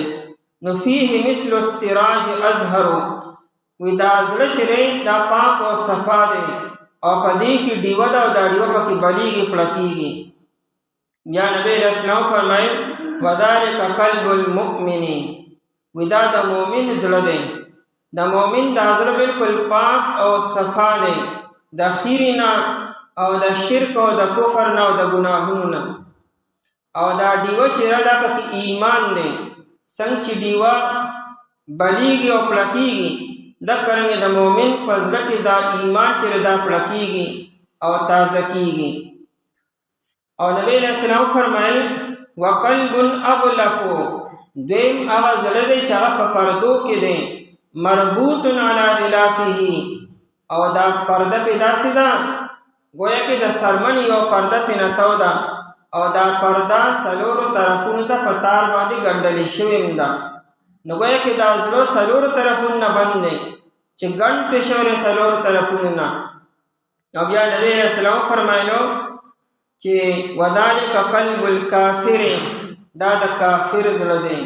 د کافر دا زړه د کفر د وجې نه څلورو طرفونو نه بند شوی دی او تړلی شوی دی او ګنډلی شوی دی. او بیا پیغمبر علیہ السلام فرمایل وقلب منکوس، دریم هغه زړه دی چې بالکل الټه دی، لکه مثال د هغه لوښی دی چې الټه پروت دی، نو پای کې به څه واچېتو چې الټه پروت دی. وقلب منکوس وذلک قلب المنافق، وی دا د منافق زړه دی. منافق ړه ته ایمان کوز شو او بیا چې کله د نفاق اختیار کو نا ایمان د زړه نه وباسو، نو مثال د هغه لوښی دی چې تا پکې د خوراک یو څیز واچو او بیا د الټه کو نه هغه ترې نه کته پرېوتو، اوس پکې خیر نه راځي. دا د منافق زړه دی. او څلورم نمبر یعنی عرفه ثم انکر، د منافق اول حق پیژند او بیا انکار وکړو. او څلورم نو قلب مصفح، څلورم هغه زړه دی چې دغه یو صفحه پاک او صفا ده او بل صفحه توره ده. دا هغه منافق دی چې نیمچه منافق دی، سار مومن شي ماها منافق شي، ماها مومن شي سار منافق شي. یعنی حالاتو ته ګوري، موسمی پرندې دي، حالات مطابق رواني چلیږي. چې کله سختی راځي نو اوړي، او چې کله فتوحات ویني او نعمتونه ویني نو بیا ایمان ته راځي. نو زړونه دغه څلور دي. هر انسان د خپل ځان وګوري چې زما زړه کم یو قسم دی. ندی بیوی قلوبنا غلفنا، زمونږ زړونه بند دي څلورو طرفونه. فلما جاءهم، او هر کله چې راغی دیتا کتاب عظیم الشان کتاب من عند الله، د الله تعالی طرفنا. د کتاب نه مراد قرآن کریم دی. کله چې دی یهودو ته د الله کتاب راغی چې قرآن کریم دی، من عند الله د جانب د الله تعالی نه. دا کتاب نبی علیہ السلام خپل نه جوړ کړي، الله جل شانو طرف نه راوړی دی. او دا کتاب دی او پیژندمو چې دا حق کتاب دی. یعنی دې څه په شک او شبهه کې نو دی تر دی کتاب حقانیت هم معلوم شو. حقانیت ځکه معلوم شو چې په دې کتاب کې چا غلطي رونه باسله، د دې کتاب یو خبره چا غلطه ثابته نه کړه، د دې کتاب یو پیشنګویي غلطه ثابته نه شوه. قرآن کریم چې کم خبرونه ورکړي دي، کم واقعات بیان کړي دي، هغه واقعات من وعنم اکه شانتي وو. او دا یهود او اهل کتاب خبرو دا علاقې دي کتلې وې چې قرآن کریم د کم قومونو واقعات بیانې، هغه واقعات د دې په کتابونو کې مو دی چرته دا ونی چې تا د موسی علیه السلام واقعا یا د عیسی علیه السلام یو واقعا یا د نوح علیه السلام یو واقعا تا غلطه بیان کړې ده. اصل خبره داسې وه تا داسې کړې ده. نن که یو سړی یو خبره وکړي نو پوره دنیا کې د هغې خلک ججمنټ کړي چې وایي دا خبره خو داسې نه ده. د نبی علیه السلام کومه خبره چا غلطه ثابته کړې ده، دا خو دې هسې لګیا و چې سحر دی او جادو دی او شعر و شاعري، دا خو هسې خبره وه، هوایي خبره وه. اصل وزنی اعتراض خو چا هم نه کړی. نو کتاب من عند الله، عظیم الشان کتاب د طرف د الله تعالی نه. مصدق لما معهم، دا مصدقون صفت د کتاب د پاره، مصدقون تصدیق کوونکی دا کتاب لما دها سمعهم چې دې سره تورات شریفو. قرآن کریم د تورات شریف تصدیق کړی، د تصدیق نه مراد موافقت ده. قرآن کریم د تورات موافقت کی په توحید کې، په رسالت کې، په آخرت کې، باس بعد الموت کې چې کوم اصول دي، په اصولو کې قرآن کریم د تورات موافقت کی، او په شریعت کې نه، ځکه د تورات شریعت ځان لو، د قرآن کریم شریعت ځان لري. احکامات د تورات شریف ځان لو، د قرآن کریم ځان لري. په احکاماتو کې نه یادي، په اصولو کې یادي چې توحید او رسالت او آخرت ته او د مرګ نه پس دوباره ژوندون دی. مصدق لما معهم، او دا یهود په دې پوه شو ځکه نبی علیہ السلام له صرف عربي ورتله، د عربي ژبې نه علاوه نبی علیہ السلام نه عبراني ورتله، نه سوریاني ورتله، او نه نبی علیہ السلام کتاب لوستی شو. دا یهود ښه خبرو چې نبی علیہ السلام چېرته تورات شریف لیدلی نه دی، لوستل خو ډېره لویه خبره ده، ځکه چې تورات شریف په عبراني ژبه کې و. نبی علیہ السلام له عبراني سره ورځي نه او لوستل یې نشي، او دا نه چې ګنې ترجمه یې کړې او نبی علیہ السلام په عربۍ کې ولوستو. نو نبی علیہ السلام څنګه د تورات هغه مضامین بیاني، د موسی علیہ السلام واقعات څنګه بیاني. نبی علیہ السلام مصر ته سره ډوتلی نه دی، ملک شام ته تللی دی، خو لکوانۍ کې تللی دی، بیا نه دی تللی. نو نبی علیہ السلام څنګه د موسی علیہ السلام واقعات صحیح بیاني. او مطلب دا دی چې څنګه تورات د الله جل شانه له طرف نه، نو دا قرآن کریم هم د الله تعالی له طرف نه دی او موافقت کې هغه سره. وکانو من قبل، او حال داری چې ودي من قبل مخکې د نبی علیہ السلام د راتلو نه، من قبل مجیئه، د نبی علیہ السلام د راتلو نه یا ردی کتاب د راتلو نه، من قبل مجیئه، قرآن کریم لا نور راغلی، نبی علیہ السلام لا نور راغلی. نو دا یهود د مخکې نه وو. یستفتحون علی الذین کفروا، استفتاح طلب د فتح کولو، طلب د کامیابی کولو، دی با امداد طلب کولو، دی با کامیابی طلب کولو. علی الذین کفروا، په کسانو باندې چې کفر کړو. علی الذین کفروا نه مراد مشرکین عرب دی. اصل کې حاکم په مستدرک کې او امام ابو نعیم او امام بیهقی په شعب الایمان کې روایت را نقل کړی دی چې د مدینی منورې یهودو او د خیبر یهودو د دې وکړه کله بنو اسد سره، بنو غطفان سره، جوهینه سره، دې سره کله کله جنگ راغی. دا درې واړه قبیلې د عربو دي او دا کافرانو، بنو اسد او بنو غطفان او جوهینه.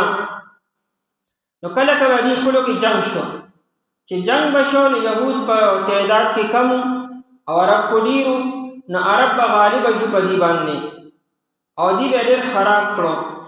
نو دا یهود یو پېره خپلو علماو لرالو چې مونږ څه وکړو چې په دې باندې غالب شو. نو دا علما ورته دعا وښودله چې تاسو کله آینده بیا جنگ کوئ دې سره نو د جنگ نه مخکې دا دعا وایئ اللهم ربنا انا نسألك بحق احمد. دی و دا دعا کوله چې الله موږ ستانه سوال کو د نبی علیہ السلام په توفیل باندې. نبی علیہ السلام دا راغلی نه دی او چونکې په کتابونو کې هو ذکر وته دي نو دی و دا دعا کوله اللهم انا نسألك بحق احمد النبي الامي الذي وعدتنا ان تخرجه لنا في اخر الزمان. چې تا موږ سره وعده کړې په تورات شریف کې چا به مبعوث کېږي او راځي به وبکتابک الذي تنزل عليه آخر ما ينزل. او موږ ستانه دعا کو په هغه کتاب په توفیل سره چې کوم نازلېږي به په آخره کې ان تنصرنا على اعدائنا. الله دغه نبی او د کتاب په توفیل باندې زمون مدد وکړي زمون د دشمنانو خلاف. دا دعا به چې دی وکړه الله پاک به دې له کامیابي ورکړه. او دا دعاګانې به دې کولې د نبی علیہ السلام په نوم باندې او د قرآن کریم په نوم باندې. ځکه دې ته پته وه چې دا یو برګزیده نبي به وي د الله تعالی محبوب به وي دا کتاب هم د الله تعالی محبوب کتاب به وي. نو د نبی علیہ السلام په نوم باندې او د قرآن کریم په نوم باندې دا دعاګانې کولې. روح المانی روح البیان او ټول مفسرین دا لیکلي دي چې دې به دا دعاګانې کولې. خو چې کله نبی علیہ السلام راغی او تورات قرآن کریم کله نازل شو دې انکار وکړو بیا. وکانو من قبل او دی مخکې د دینا یعنی دغه کتاب د راتلو نه مخکې یا د نبي د راتلو نه مخکې یستفتحون علی الذین کفروا دی به امداد طلب کولو کامیابی به طلب کوله علی الذین کفروا په هغه کسانو باندې چې کفر یې کړو. علی الذین کفرون مراد او مشرکین عرب دی بنو اسد او غطفان او جوهینه وغیرہ.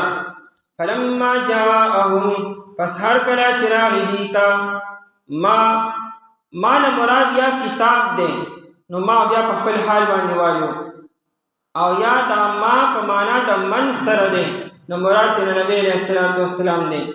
عرفو چې دیو پیژندو دا کتاب چې کله دیتا راغی یا دا نبی کله راغی نو دی دا نبی مو پیژندو چې دا حق نبی دی او دا کتابم دیو پیژندو چې دا د الله تعالی طرف نه دی. نو کفرو به دی کفر وکړو په سره یعنی دا انکار کول دا د شبهه د وجې نه نو یا د جهالت د وجې نه نه خو جانبوج کړو دې ته کفر عنادي وي چې سړی سره د پوهې انکار وکړي او نه مني. دې نبی علیہ السلام مو پیژندو قرآن کریم یو پیژندو چې په نوم خو موږ دعاګانې کولې او الله تعالی موږ راکو او بیا دې اتباع نه کړو ایمان یې پرې ونړو. دا مسلمه بن قیس رضی اللہ تعالی عنہ وی طبرانی دا روایت را نقل کړل. مسلمه بن قیس وی چې زه الکوما یو پیر د بنو عبد الاشهل یو يهودي راوته او خلک راغون کړو او خلکو ته وی چې د مر نفس سخیږي تاسو پته شته چې سبا کیږي چې انسان مړ شي مر نفس بسي. چونکه د مدینی خلکو او کافرانو د نبی علیہ السلام نه مخکې ایو آخرت نه منو او مرګ نه پسې سلامه ژوندونو. نو دی يهودي ورته وی بنو عبد الاشهل او يهودي چې تاسو ته پته شته چې د مرګ نه پس کېږي؟ موږ چې نه وی دوی چې د مرګ نه پس به انسان بیا دوباره ژوندی کېږي به او جهنم دی او حساب کتاب هم دی او دنیا کې چې انسان سو کې ردی جزا سزا به تم ملاويږي. موږ چې دا خبره هم نه منو چې انسان یې مړ شي بیا به ژوندی کېږي به. وی درته وی چې دونه لوی عذاب او دونه لوی جهنم دی که چېرې الله تعالی په دنیا کې ما په یو تنور په ګرم تنور کې ما بند کړي خو چې د جهنم د اور نه مې خلاص کړي نو دا مې خوښه ده. د دنیا د تنور د اور مې خوښ دی خو د جهنم د اور نه مې د الله تعالی خلاص کړي. وی موږ ورته چې په دې خبر تا سره دلیل څه دی چې د مرګ نه پس ژوندون شته او دا ټولې خبرې شته؟ وی هغه یهودي وی چې ان قریب یو نبی را روان دی هغه د مکې او د یمن د طرف نه به راځي او دې علاقې ته به راځي. موږ دې چې کله به وی هغه یهودي ډېر چاپېرو کتلو دا صحابي ما طرف ته اشاره وکړه مسلمه بن قیس رضی الله عنه طرف ته. ځکه د هلک ما چې دا الګ چیرې دی په خپل سترګو باندې وویني کدل الله تعالی عمر ورکړ دی په خپل سترګو وویني خیر لږه زمانه تیر شوه وې دې کې مون خبر شو چې اخیری نبی مبعوث شوی دی او تر دې چې بیا مدینه منورې ته هجرت وکړو او مونږ ولیدو او مونږ په ایمان وروړو انصار جوړ شو او هغه يهودي ایمان پر وروړو دا مسلمه بن قیس رضی الله عنه ما او يهودي چې کاکاجي تا ته یاد دي چې لږه زمانه مخکې تا مونږ راغون کړي او تا مونږ ته یو بیان کړو او تا مونږ ته دا خبرې کړې وې الله تعالی هغه نبی وروړي وکنه مونږ په ایمان وروړو او باقی چې تاسو ویلو چې د من نفس ژوند دی او عذاب دی او جهنم دی او حساب کتاب دا خبرې خو نبی رسول الله مو کړې نو ته په ولې ایمان نه وروړې نو هغه يهودي وې چې دا هغه نبی نه دی اما چې کوم خبره دا هغه نبی نه دی نو موږ په ایمان وروړو مسلمه بن قیس رضی الله عنه او هغه يهودي په ایمان وروړو او سره د کفر دنیا نه لړو قران کریم ته چې کفرو به عرفو کفرو به دیو پی جندو خود پی جندو نه بعد انکار کو آیت نے وہاں خبر ثابت شوا صرف پی جندل کافی نه دی صرف علم کافی نه دی اتباع ضروری ده کته ته او ته پی چې دا واقعي حق ته خو اتباع نه کوي نو صرف پی جندو باندې صرف وینا باندې صرف علم باندې خلاصي نشتا اتباع فقارن علاوه خلاصي کیږي عرفو دیو پی جند چې دا حق نه دی لیکن تصدیق یو نکو گواہی ورنکړه نو قران کریم کفرو به دی کفر کړو په سره فلعنت الله علی الکافرین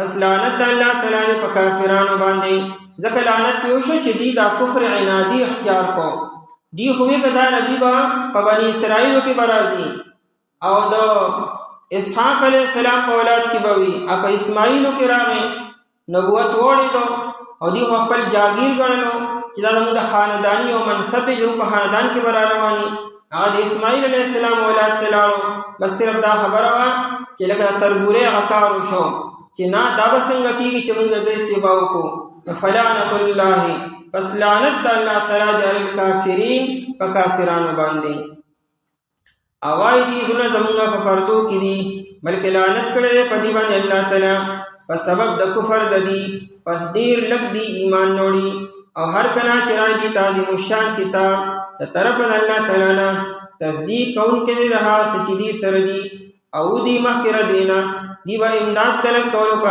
کسان باندې چې کفر کړي پس هر کله چې راځي تا هغه پیغمبر یا کتاب چې دیو پی جندلو دی کفر کړو په سره پس لعنت الله تعالی په کافرانو باندې بسم الله الرحمن الرحيم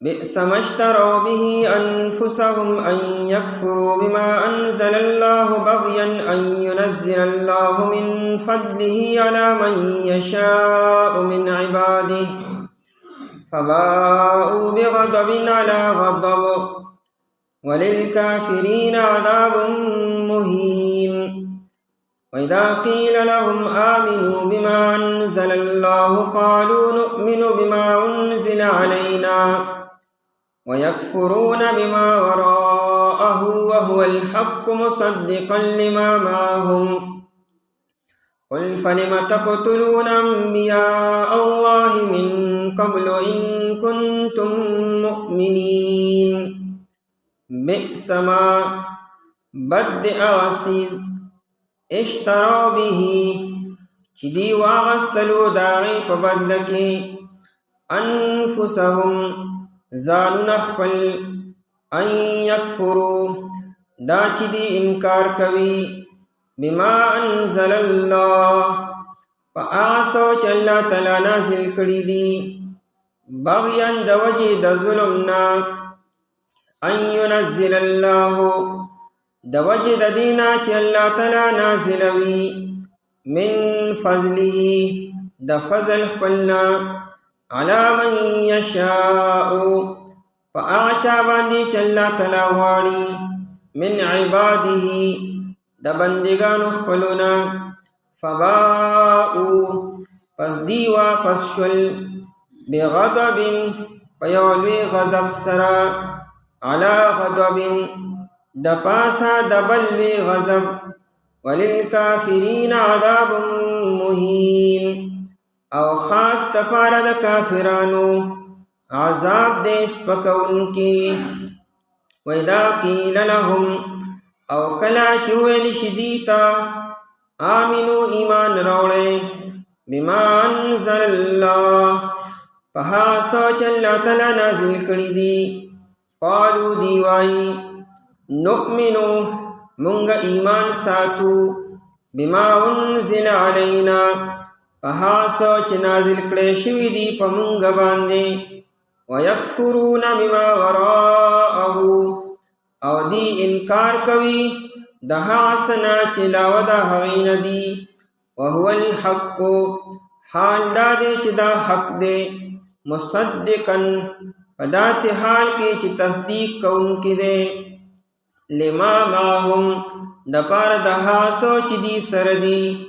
قل اوایه پیغمبر علیه السلام فلم تقتلون پس ولې تاسو قتل کول انبیاء الله پیغمبران الله تعالی من قبل مخکې د دینا ان کنتم مؤمنین کچریه تاسو ایمان راوړونکي.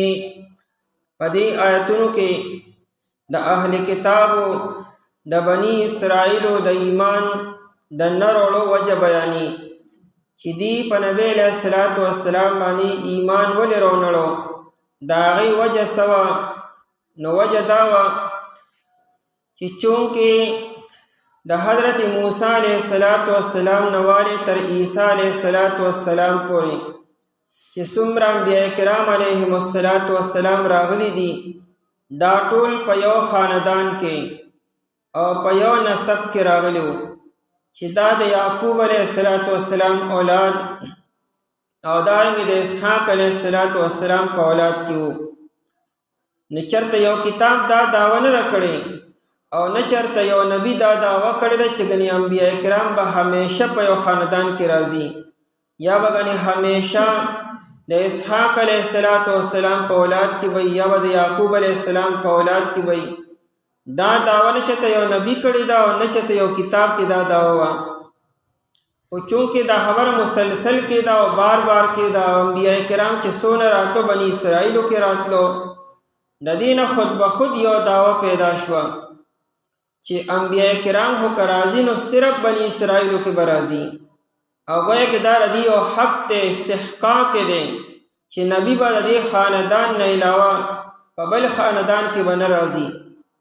د یعقوب علیه السلام 12 زامن دي هم په دغه 12 زامنو په اولاد کې به انبیا کرام راځي. نو چونکې په زرګونو انبیا کرام علیهم السلام مونږ 2 قوله بیان کړو یو قول د 4,000 پیغمبرانو او دویم قول د 80,000 پیغمبران چې دا بني اسرائیلو کې راغلي دي او ټول د یعقوب علیه السلام په اولاد کې دي. چې کله نبی علیه السلام تشریف راوړو د نبی علیه السلام بارکیم د دې دا انتظارو د دې بني اسرائیلو چې دغه نبی بم چې عظیم الشان نبی دی دا بم بني اسرائیلو کې بوي او دا بم د یعقوب علیه السلام په اولاد کې بوي. دی دغه انتظار هم کو او د دې وجه نه دی مدینې منورې ته راغلي مو دا 3 قبیلې دا بنو قریظه بنو نذیر او بنو قینوقا دا هغه د ملک شام اوسیدونکي وو. دی چې کله هلته نه هجرت کو مدینې ته راتللو خو په دې وجه راغلي چې اخراني نبي به دلته راځي او دا هجرت به هم دلته کېږي نو موږ به هغه سره یو ځای شو او د هغه لومړني ملګري به شو.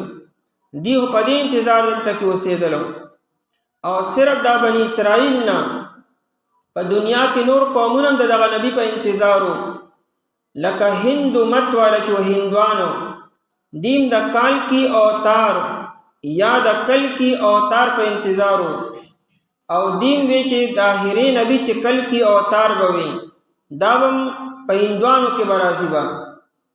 نو دی په دې انتظار کې هندوانو چې آخرانی نبی چې کال کی اوتار دی دا هم په هندوانو کې بوي نو موږ په باندې ایمان راوړو با او چې نبی علیہ السلام تشریف راوړو نو دلته کې د هندوانو او امیدونه ټول تاله واله شو، هلته کې د بني اسرائیل امیدونه چې دا څه وشو. نبی علیه الصلاۃ والسلام خو بني اسماعیلو کې راغی، د اسماعیل علیه السلام په اولاد کې راغی. دلته هندوانو منکار وکړو او هلته بني اسرائیلو منکار وکړو. بودا چې کله وفات کېدو، ګوتم بدو د هغه شاګرد نندا، هغه نن به سر ته ناست او ژړلې او ګوتم بد ته وی چې زه به ستا نه بعد بیا څه کومه، د چا شاګردي به اختیارومه او زما به څه کېږي. نو ګوتم بد نندا ته وی چې زه نه لومبني یم نه اخرني یم، زما نه پس یو بل میتریا را روان دی او د هغه اتباع به کوې. میتریا دا نبی علیه السلام یادي. نو د نبی علیه السلام پیشنګویۍ خو ډېرو مذهبونو ورکړي دي او ډېر خلک په انتظار باندې وو، خو هر چا دا دعوه کوله چې ګنیا په مونږ کې به وي، زمونږ په خاندان کې به وي، زمونږ په مذهب کې به وي، زمونږ په نسل کې به وي. حالانکه الله جل شانه د هغه انتخاب د اسماعیل علیه السلام په اولاد کې کړو. هغه یو زمانه مخکې چې دوه پاکو هستو چې ابراهیم علیه السلام او اسماعیل علیه السلام هغې د الله د کور بنیاد کېښودو او د څومره د قربانو نه بعد او هغې دعا کې، نو دعا کې هم دا یادي چې خدایا د دې په دې نسل کې ابراهیم علیه السلام دعا کې اسماعیل علیه السلام په آمین وي. دا وخت کې ابراهیم علیه السلام سره نه اسحاق علیه السلام شته او نه مدین شته، نه مدائن شته، نه بل څوک شته، همدغه دوه پلار او زوی دي. ابراهیم علیه السلام دعا کې نو اشاره اسماعیل علیه السلام طرف ته ده چې وبعث فیهم رسولا منهم، خدای په دې کې یو پیغمبر ولېږه، عظیم الشان پیغمبر. نو څوک یادي؟ خدا اسماعیل علیه السلام یې چې د په اولاد کې ولېږي او هغه تقریبا 3300 سال بعد، تقریبا 3000 سال بعد هغه دعا قبول شو، د هغې اثرات ظاهر شو چې نبی علیه السلام هغه د مکه مکرمه کې پیدا شو.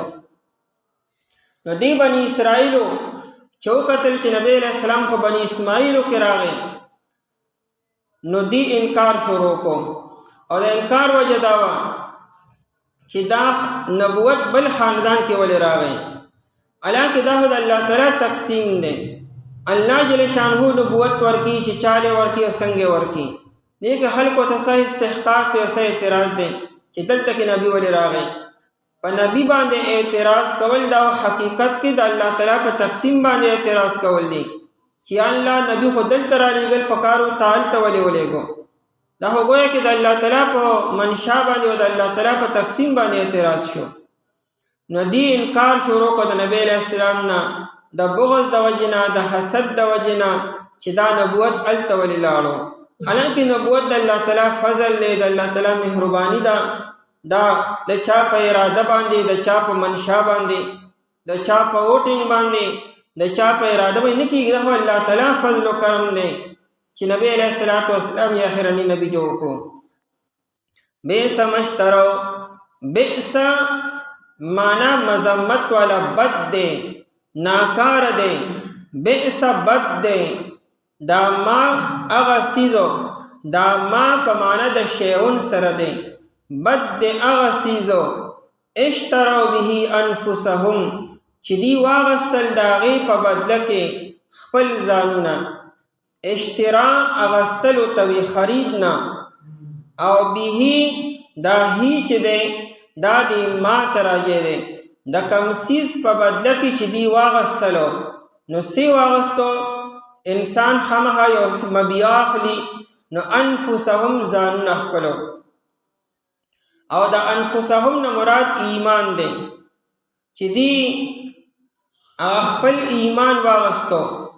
یعنی مقصود د آیت نه خدا دی چې دی کفر اختیار کړو او د نبی علیہ السلام انکار وکړو او د نبی علیہ السلام تصدیق یې ونه کړو، د هغه تکذیب یې وکړو او د هغه نه انکار وکړو. خو قرآن کریم دې خبرې تعبیر داسې کوي چې بئس ما اشتروا به انفسهم. اصل کې د بني اسرائیلو نه په خپلو کتابونو کې دا وعده اخیستې شوې وه، د انبیا کرامو نه هم اخیستې شوې ده او د امتونو نه هم اخیستې شوې ده د هر امت نه دا وعده اخیستل شوی چې د رستنی نبی تصدیق به تاسو کوئ او د رستنی نبی مدد او نصرت به کوئ. او بیا خاص کر نبی علیہ الصلوۃ والسلام کچری راغی نو دا وعده تمام انبیاء کرامو نه اخیستل شوی ده.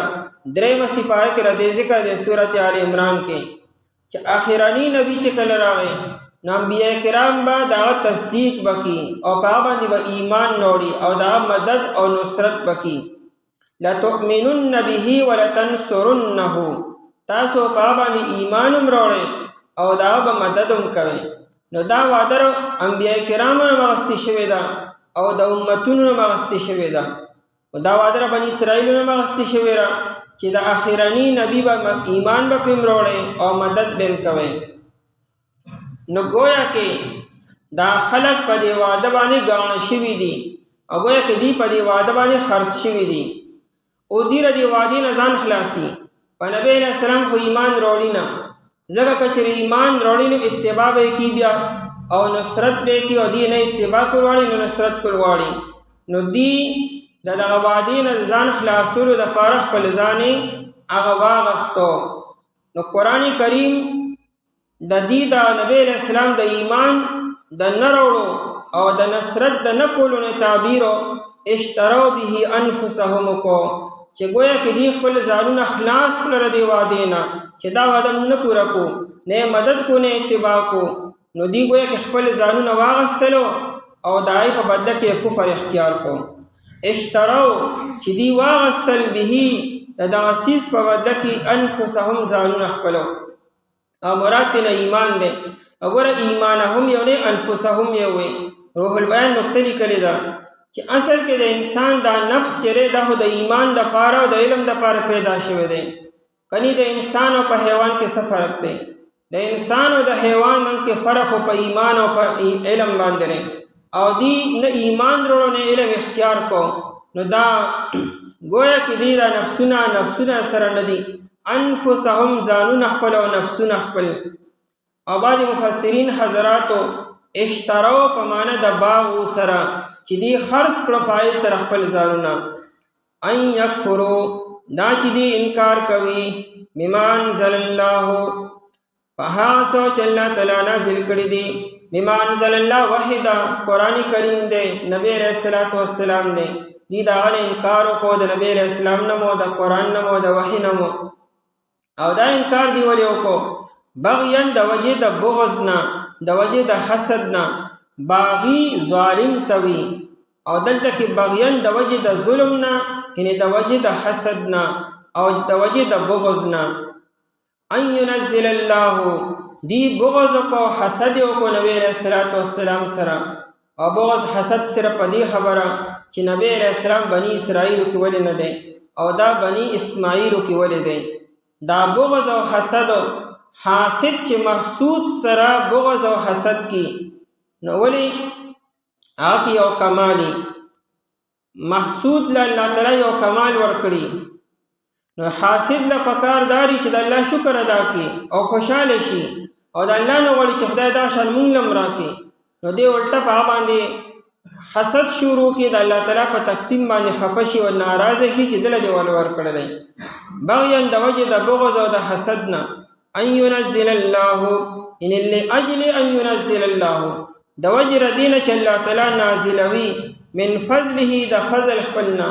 فضل مراد واحد او نبوت ته علی من یشاء پاچا باندې چې الله تعالی غواړي من عباده د بندگانو خپلنا. د الله تعالی په تقسیم کې څوک اعتراض کوي چاته څه حق حاصل دی. الله تعالی خو خره چې څوک نبی جوړي یو یتیم معصوم اغن الله تعالی سردار الانبیاء امام الانبیاء جوړ کو په دې کې چاته اعتراض حق حاصل دی. علی من یشاء پاچا باندې چې غواړي من عباده د بندگانو خپلنا. دیو جنا که الله جل شانو چاله یو کمال ورکی ظاهری یا باطینی نو خلق له حسد نه پکارو. دا د الله تعالی فضل دی چې په باندې وشو او دا نبوت او د نبوت ذمہ داری چې دی که علم دی او که نبوت دی او که د علم سره تعلق خبرې دی دې کې د چام سره چلیږي. دا صرف او صرف د الله تعالی فضل دی، فضل خداوندی دی چې الله تعالی د چا انتخاب د دې لپاره کوي. امام زین العابدین رحمه الله یعنی علی اصغر چې نوم دی امام زین العابدین ناغه یو وینځ سر نکاح وکړو. اوس امام زین العابدین یو لوی نسب والا انسان دی. دا د حسین رضی الله تعالی عنہ زوی دی او لوی اعلی نسب اصل اهل بیتو کې دی. نو ټول خلکو په اعتراض وکړو چې تا یو وینځ سره ولې نکاح وکړو. هغه په جواب کې وویل چې زمانه لوی نسب والا او زمانه لوی حسب والا نبی علیہ الصلوۃ والسلام دی. نبی علیہ الصلوۃ والسلام صفیه سره نکاح نه کړی. نو آیا صفیه رضی الله تعالی عنها هغه یهودانه نه و چې بیا مسلمان شو نبی علیہ السلام آزاد کړو نکاح وسره وکړو. نو که نبی علیہ الصلوۃ والسلام صفیه سره نکاح کوي ځکه وینځ سره نکاح کوي دې څه مسله ده. ان ټیک ته الله تعالی فضل په مونږ باندې شوی دی خو د دې مطلب خدا نه چې موږ خلکو ته سپکو ګورو. دا الله تعالی فضل علم دی او د نبوت دی او رسالت دی او لوی مقام دی. دا چې الله تعالی چاله ورکړي د نور خلکو له د سره حسد او بغض نه پکارو بلکې په دې شکر ادا کول پکار دي. فباءوا پس دی واپس شو. فباءوا ای رجعوا دی واپس شو علی غضبین بغضبین په یو لوی غضب سره. غضبین کې را تنوین د پاره تعظیم دی. په یو لوی غضب سره علی غضبین د پاسه د بل لوی غضبو. دا یو محاوره ده عربی کې د کثرت لپاره دا ویل کېږي وي دا خو د یو د پاسه بل شو لکه نور علی نور وي د نور د پاسه نورو. نو مراد نه کثرت وي ډیروالی وي. غضب غلا غضبو ډیر لوی غضب او ډیر زیات غضبو. یعنی غلطۍ خو ردي یو نه دي غلطۍ خو ډیرې کړي دي. یو دا چې د الله تعالی په تقسیم باندې خفه شوي دي. دویم دا چې د امام الانبیاء نه انکار وکړو. دریم دا چې حسد ورسره وکړو. دا د کتاب نه انکار وکړو. دا د معجزاتو نه انکار وکړو. او بله غټه وجه دا ده چې دا تمام انکارونه دا د سره د علم دي سره د پوهې دي. دا نه چې ناپوهه دي. نو ځکه د الله تعالی لوی لوی غضبونه په دې باندې مسلط شو. دې پای سره واپس شو مستحق شو. بغضبین په یو لوی غضب سره علی غضبین د پاسه د بل لوی غضبو. دا لومړنی غضب د انکار د وجې نه. دا دویم غضب د حسد د وجې نه چې دې نبی علیہ السلام سره حسد وکړو او د حسد نه پس انکار وکړو. د الله تعالی دوه غضبونه پرې رالو. خو موږ وایو چې صرف دوه غضبونه نه دي مرادو ډیر مراد دي کثرت مراد دی. په محاوره کې خلک وي دا خو د یو د پاسه وي د یو غم د پاسه بل غم راغی. دا کله ویل کېږي چې کله ډیر غمونه راشي. وللکافرین دا لام د پاره د اختصاص دی او خاص د پاره د کافرانو. عذاب مهین عذاب سپکون کې دی. مهین او اهانت او توهین سپکول او ذلیل کول ته ویل کېږي. دا لام د پاره د اختصاص مونږ وایي. کافر تا مشرک تا منافق تا په جهنم کې چې عذاب ورکول کېږي دا بس صرف عذاب نه د توهین د اهانت او د تذلیل او د سپکولو عذاب به وي. او دې مقابله کې مؤمن مسلمانو هغه د خپلو ګناهونو د لاسه جهنم ته لاړو نو دله به عذاب ورکول کېږي. خو دا عذاب به د توهین او د اهانت او د سپکوالي نه بلکې د مؤمن مسلمان د عذاب به د پاکولو وي چې دی په جهنم کې پاک شي چې دا صفائی راشي. ځکه د خپل ځان په ګناهونو کې ګنده کړی دی نو د صفائی پکار ده. او جنت ته به صفا خلق ځي. جنت کې ګندګي د سره نشته نو ته ګنده خلق ځي. هر پاک او صفا دي نو پاک او صفا خلق به ته ځي. او د پاکي او د صفای د پاره تکي جهنم دی. د جهنم کې به صفای وشي ظاهري او باطینی. او کله چې پاک او صفا شي بیا به جنت ته داخل شي. د دې وجنه د مؤمن مسلمان عذاب چې دی دا په جهنم کې دی خو دا به ځان لوي د کافرانو مخکې بني. دا ځان له یو ځای به وي چې کافرانو مشرکانو ته نه ښکاري ځکه یې وله پیغور او تانه ورنکي. د دې عذاب به ځان له ځای کې او په پرده کې او پټ به وي چې کله پاکوالی او صفاوالی وشي بیا به الله تعالی روباسي. ځکه موږ چې وللکافرین کې دا لام د پاره د اختصاص دی یعنی خاص د پاره د کافرانو. نو خاص هم ځکه وایي چې رسو خبره د مهین ده د سپکوالی د عذاب ده او د مؤمن او د مسلمان عذاب د سپکوالی نه دی بلکې او صرف د غلطو د هغې سزا ده. وللکافرین او د پاره د کافرانو عذاب مهین عذاب سپکونکی دی. دومره کافي دی. بد دی هغه څیزو چې دوی واخیستلو په د هغې په بدله کې خپل ځانونه، دا چې دوی انکار کوي په هغه څه چې الله تعالی نازل کړي دي د وجې د بغض نه، د وجې د دې نه چې الله تعالی نازلوي د فضل خپل نه په هغه چا باندې چې غواړي د بندګانو خپلو نه. پس واپس شو دي په یو لوی غضب سره د پاسه به د بل لوی غضب او د پاره د کافرانو عذاب سپکونکی دی.